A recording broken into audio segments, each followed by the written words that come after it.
अगर आप भी चाहते हैं कि फूलो म्यूजिक भोजपुरी के वीडियो सबसे पहले आप तक पहुंचे तो लाल बटन दबा के चैनल को सब्सक्राइब करें और साथ में बेल आइकन घंटी दबाएं।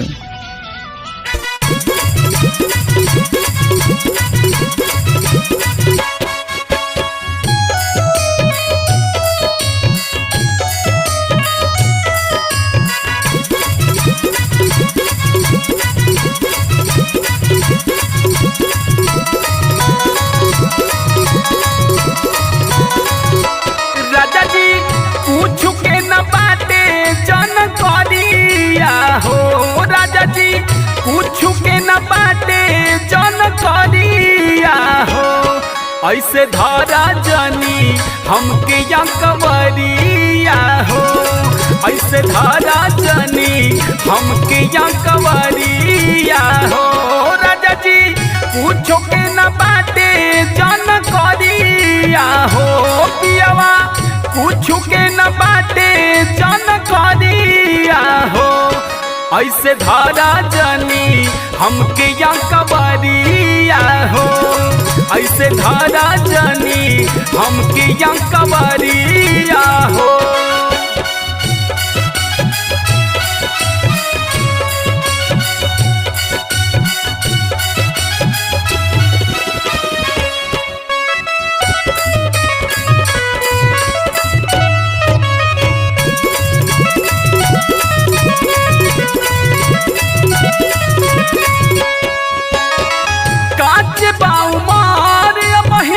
पानी हम नदान हो।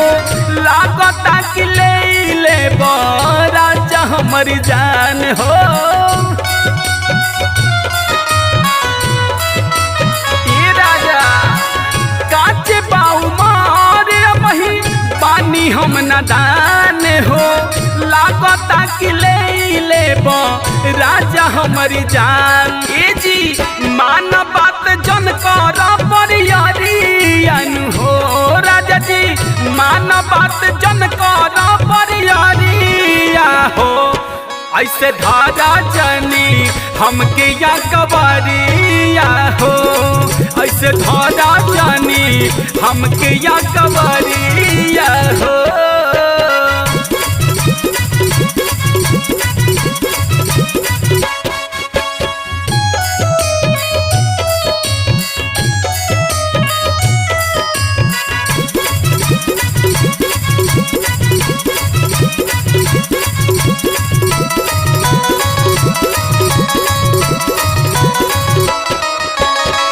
विराट राम शंकर तनी मान लेती बतिया।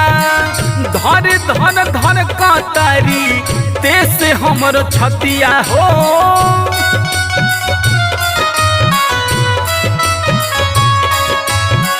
सत्यम धनपत तनी मन तो हमर बतिया। ओम प्रकाश से कोइले बारी हमारा चोरे घतिया। अब हम से न कर पल चोरियन हो। अब हम से न कर पल चोरियन हो।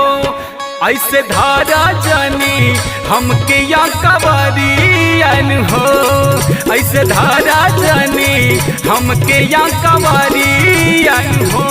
राजा जी पूछू के न बाटे जन करियन हो। पियावा पूछू के न बाटे जन करियन हो। ऐसे धारा जनी हमके या कवरिया हो। ऐसे धारा जनी हमके या कवरिया हो। ऐसे धारा जनी हमके या कवरिया हो।